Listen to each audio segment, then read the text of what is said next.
Have you ever wondered why the kindest people often suffer the deepest wounds?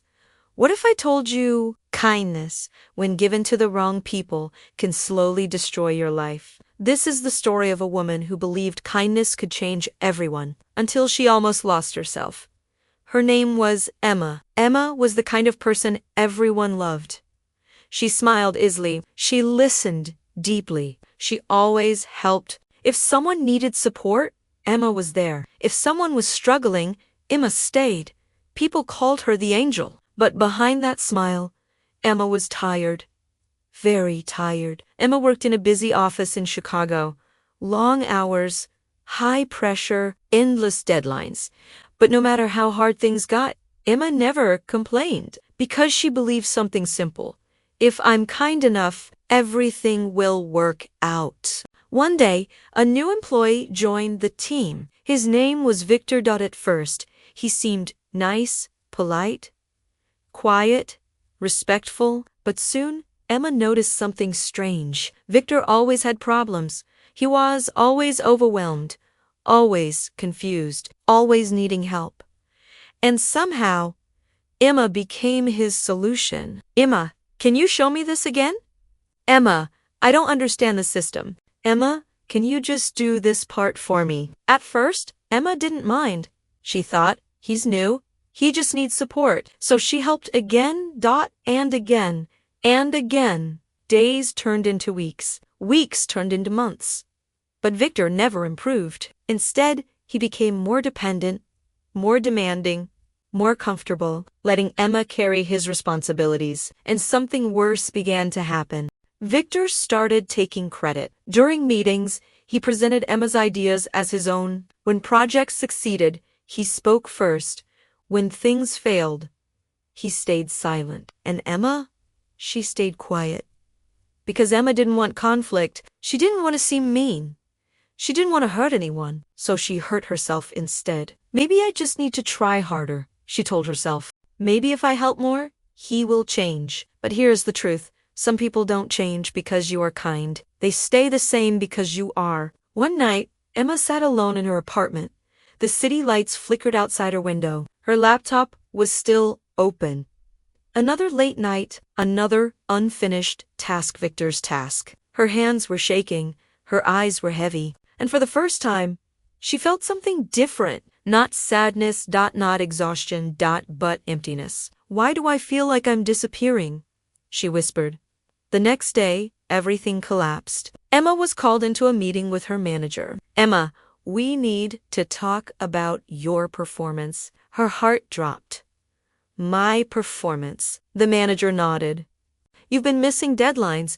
Your productivity is down, and we've received concerns from the team. Emma couldn't believe it. Concerns? About me? The manager hesitated. Victor mentioned that you've been slowing things down. In that moment, something inside Emma broke. All the late nights, all the sacrifices, all the silent pain, and in return, she was blamed. Sometimes, the people you protect are the ones who hurt you the most. Emma went home early that day. She didn't turn on the lights. She just sat in the dark, thinking, remembering, realizing. She remembered every time she said yes when she wanted to say no, every time she stayed silent when she wanted to speak, every time she chose others over herself. And then she said something that changed everything. I deserve better. The next morning, Victor walked over to her desk. Hey, Emma, I need help with this report. Can you finish it? Emma looked at him. For a moment, her old self almost answered, almost said yes. But then, she took a deep breath and said, no. Victor frowned. What do you mean, no? Emma's voice was calm. This is your responsibility. You need to do it. Victor's tone changed. Wow. You've changed? Emma nodded. Yes, I finally did.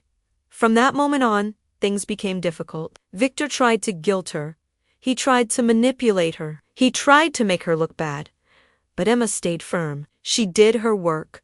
She spoke the truth. She stopped carrying what wasn't hers. And slowly, everything shifted. People began to notice. They saw the difference. They saw the truth. Victor's behavior became clear, and his mask finally fell. Emma didn't win overnight. But she won something more important. She won herself back. Because here is the truth. Kindness without boundaries is not kindness. It is self-betrayal. Being kind to villains is being cruel to yourself. Let that sink in. Kindness is a beautiful thing, but it must be protected, it must be guided by wisdom, and it must never cost you your peace. Remember this: success is built in small steps, and one of those steps is learning to protect your energy. Sometimes the greatest strength is patience, but sometimes the greatest strength is saying no. The moment you stop chasing others, you start finding yourself. Emma didn't become cold. She didn't stop caring. She simply learned where her kindness belonged. So if you are someone who always gives, always helps, always sacrifices, ask yourself, am I being kind or am I losing myself? Because the right people will appreciate your heart, but the wrong people will use it.